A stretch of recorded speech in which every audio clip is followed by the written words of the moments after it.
मध्य प्रदेश के बालाघाट और मंडला में घटिया चावल आपूर्ति को लेकर लगातार कार्रवाई जारी है। मध्य प्रदेश सरकार की ओर से ईओडब्ल्यू को नियुक्त किया गया है। इस पूरे मामले की छानबीन के लिए कई अधिकारियों को बर्खास्त किया गया है।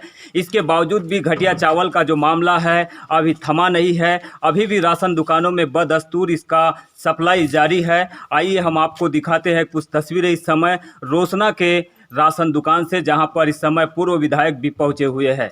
मध्य प्रदेश के बालाघाट जिले में कोरोना त्रासदी के बीच गरीब जनता को अमानक एवं घटिया क्वालिटी के चावल वितरण का मामला लगातार सुर्खियों में बना हुआ है।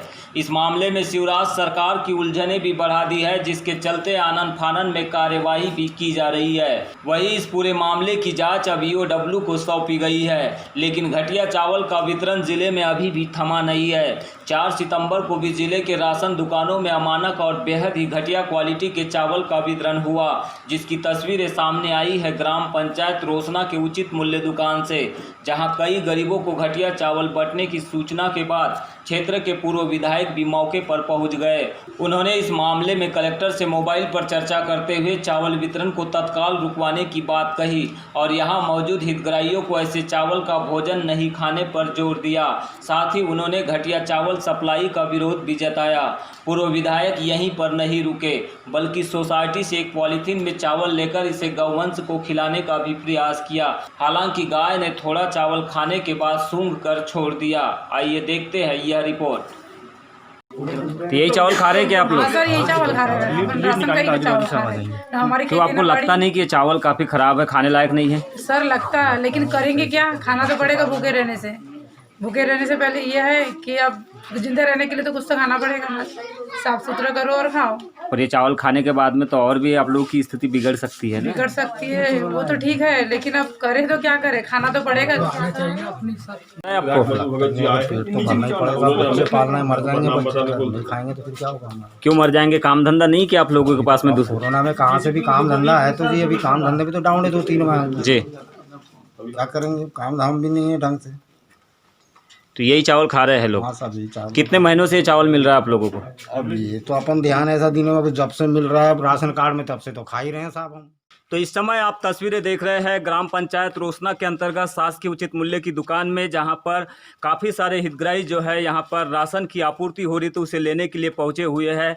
इसी बीच यहां पे क्षेत्र के दौरे पर थे पूर्व विधायक मधु भगत, जो कि यहां पर चावल सप्लाई की उनको जानकारी मिली, यहाँ पर राशन आवंटन की जानकारी मिली, तो वो भी यहाँ पर पहुँचे हुए हैं। यहाँ पर देखने से यह पता चला है कि यहाँ पर भी बदस्तूर जो है घटिया चावल की सप्लाई निरंतर जारी है। इस समय आप ये तमाम तस्वीरें देख रहे हैं ग्राम पंचायत रोसना के शासकीय उचित मूल्य की दुकान से, जहां पर पूर्व विधायक भी मौजूद है। इनसे जानने का प्रयास करेंगे कि आखिरकार किस तरह का यहां पे चावल का वितरण गरीबों को, हितग्राहियों को इस कोरोना लॉकडाउन के बीच किया जा रहा है। जानवर के खाने लायक जो चावल नहीं है वो मनुष्यों को आज 4/9/2020 तक आज वितरण यहाँ से रोसना पंचायत से हो रहा है।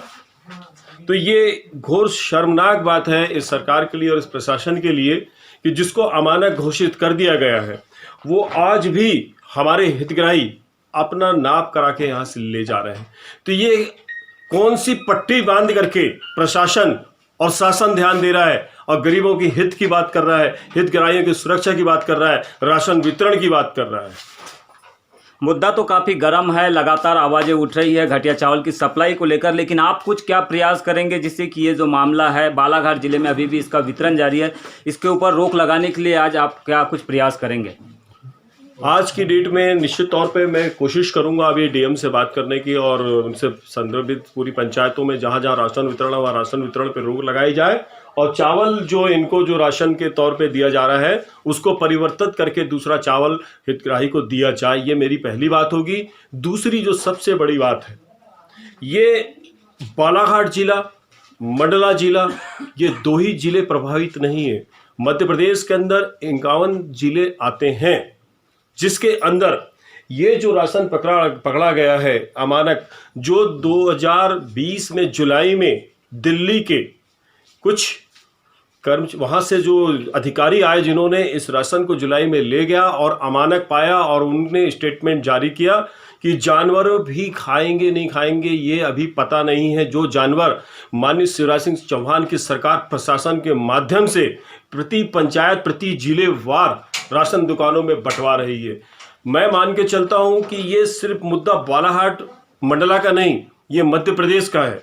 और मध्य प्रदेश के अंदर बड़ी बड़ी बातें करना, किसानों की बातें करना, किसान पुत्र कहना और किसानों के हितों की रक्षा करने की बात करना, ये हमारी समझ के आज ऊपर है। क्योंकि ये 15 साल से निरंतर सेवा में रहे, सरकार देते रहे। 15 साल के बाद 15 महीने की सरकार कमलनाथ जी की आई, जिन्होंने ये पूरी कोशिश की कि किसी भी तरीके से मिलावटखोरों को पकड़ा जाए और उन्होंने कार्रवाई की। लेकिन ये विगत 6 महीने से फिर से वही 15 साल पुरानी प्रक्रिया अपना गए और ये गरीबों को एक सड़ा हुआ अमानक चावल खिलाने पे मजबूर कर दिए। मैं यहाँ पे नहीं रुकूंगा, मैं आगे और कहना चाहता हूँ कि जो कार्रवाई अभी डीएम साहब ने और प्रशासन ने ऊपर से भोपाल से की है, कुछ कर्मचारियों को निलंबित किया है और साथ में मिलर्स के ऊपर एफआईआर दर्ज की गई है, ये पर्याप्त नहीं है। अगर जान के साथ खिलवाड़ है तो ये पर्याप्त नहीं है।